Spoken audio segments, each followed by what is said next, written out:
Hola amigos et amigas, on espère que vous allez bien. Aujourd'hui on va s'intéresser aux Vikings, et plus précisément à leur invasion, leur raid en Méditerranée. Ce peuple viking, les Norsemen, ont saccagé les côtes espagnoles, italiennes et maghrébines pendant de nombreuses années.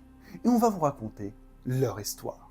Mais avant ça, on vous rappelle qu'on a écrit un livre sans idées reçues sur le Moyen-Âge. Il faut qu'on atteigne 150 précommandes pour que le livre soit publié.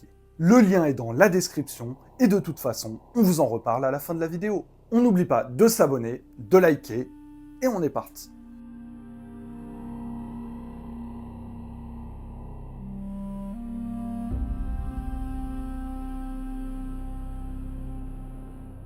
Quand on parle des Vikings, on a tous en tête leur raid en Angleterre et en France. C'est ancré dans notre histoire. Pendant près de 2 siècles, la prière la plus répandue dans les monastères de notre pays, c'était « Délivre-nous, ô Seigneur, de la fureur des hommes du Nord ».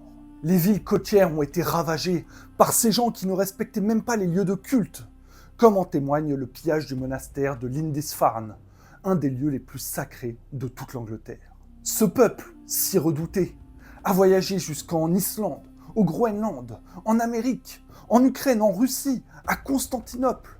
Et certains sont même allés jusqu'en Asie. Le plus souvent, ces raids avaient pour but le pillage et de revenir à la maison avec un gros butin. Mais parfois, ces invasions débouchaient sur une installation, une conquête durable. Ce fut le cas bien sûr en Normandie, en Angleterre et même en Ukraine, mais aussi en Sicile. Et ça, c'est moins connu comme information. Les Vikings ayant pris le contrôle d'une bonne partie de la Seine, cela leur ouvrait pas mal de débouchés en France et en Europe. C'est alors qu'ils prirent pour cible le sud du continent, et qu'ils ont sillonné la mer Méditerranée en enchaînant les raids et les pillages. Les sources de l'époque, qu'elles soient françaises, espagnoles ou maghrébines, sont formelles. En 844, 2000 Vikings embarquèrent sur 60 navires, direction le sud. Ils vont traverser le golfe de Gascogne pour arriver au royaume des Asturies. Les Norsemen attaquent alors Rérone, la Corogne, et pillent de nombreuses villes de la région, semant la terreur comme ils l'ont fait un peu partout. Il faudra l'intervention militaire du roi des Asturies, Ramiré Ier, pour les chasser de la région. Mais ne croyez pas que ça va les arrêter. Que nenni! Les Vikings vont ensuite se diriger vers les côtes du Portugal, et Lisbonne sera assiégée et pillée. Ce territoire faisait alors partie d'Al-Andalus, une région conquise et gouvernée par les Omeyyades de Cordoue. Pour ceux qui aimeraient en savoir plus sur le sujet, on a fait une vidéo qui remet les choses dans leur contexte. Les pillards venus du nord vont ensuite piller Cadix et Séville. L'émir Abd al-Rahman II du nom prendra conscience du danger et va rassembler une puissante armée qui va contenir les Vikings et les repousser vers la mer, sans toutefois réussir à les vaincre clairement. Le gros problème avec les Vikings, c'est que à peine vous vous débarrassez d'une expédition, qu'il y en a déjà une autre en route. En 858, 2 chefs renommés, Hastein et Bjorn Lodbrok, prennent la mer direction le sud. Bjorn Lodbrok, surnommé Côte de Fer, est l'un des personnages principaux de la série Viking, pour ceux qui ne l'ont pas vu. Cet homme avait mené une charge punitive contre le roi franc Charles le Chauve. Bjorn et son compatriote Sigtryg avaient pillé Paris et capturé l'évêque de Saint-Denis, contre lequel ils avaient obtenu une très forte rançon.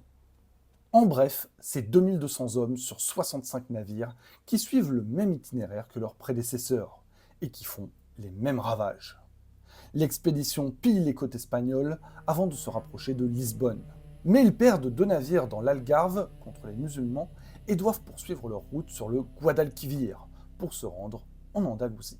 Le hic pour les Vikings, c'est que les défenses de la région se sont considérablement renforcées. Pas con les gars! Il faut donc aller encore plus au sud et passer le détroit de Gibraltar.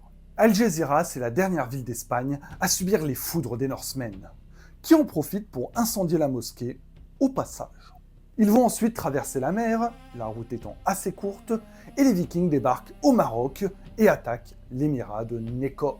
Ils vont semer la terreur, comme à leur habitude, et vont capturer le prince Saïd ibn Idriss pour réclamer une rançon. Retour ensuite dans la péninsule ibérique, et plus précisément dans la province d'Alicante. Direction suivante les Baléares, où ils attaquent Ibiza et Formentera. La même expédition, toujours, continue sa route en France, dans le Roussillon, où ils vont piller la riche abbaye d'Arles-sur-Tech. Sauf que le butin est pas incroyable, et un mécontentement se fait sentir chez les hommes d'Astaing. La joyeuse bande arrive tout de même à se faire un peu de fric en vendant leurs esclaves au marché de Tortosa, en Catalogne. Il faut dire que le monde musulman était en demande d'esclaves très jeunes, et les Vikings leur fournissaient de nombreux enfants. Nîmes et Arles sont les suivantes à subir les assauts et les pillages des Norsemen, avant que le comte de Vienne, Gérard de Roussillon, décide de contre-attaquer et d'infliger de lourdes pertes aux Vikings de Hastein. C'est alors que l'expédition se sépare. Bjorn Côte-de-Fer séjourne quelque temps en Camargue avant de retourner dans le nord de la France. On sait qu'il fera naufrage dans la Manche et qu'il est probablement mort en Frise.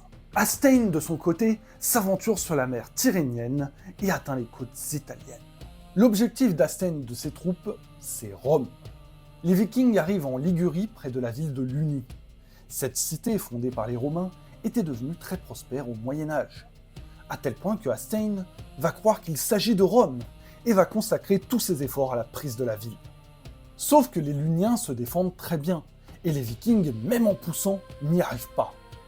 Mais les Norsemen n'ont pas que la violence comme stratégie, ils utilisent aussi la ruse. Hastein fait courir le bruit de sa mort, et envoie des messagers dans la ville pour demander à ce que son corps soit enterré dans un lieu sacré, donc à l'intérieur des remparts. Les citoyens de Luni sont impressionnés par tant de dévotion. Ils ne se méfient pas et donnent leur accord.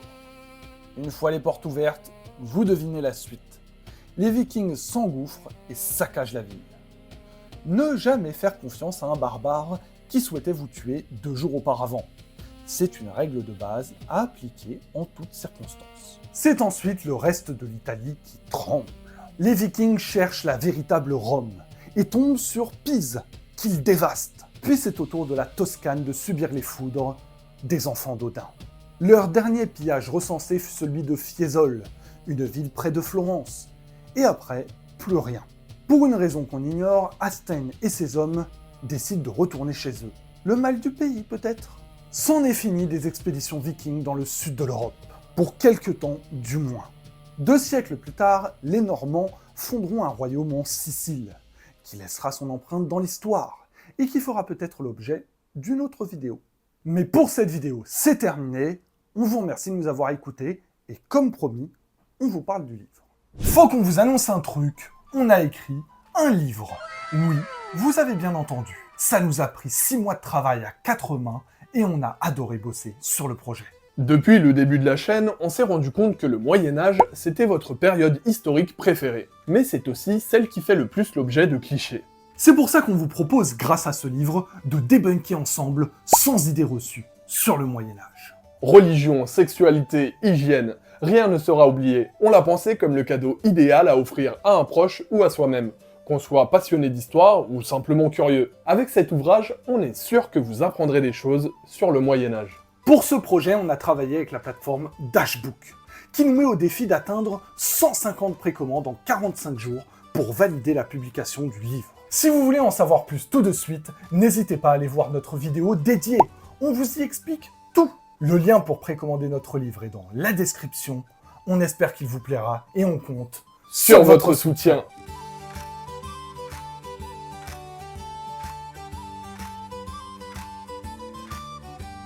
On se retrouve bientôt pour une nouvelle histoire et à la prochaine.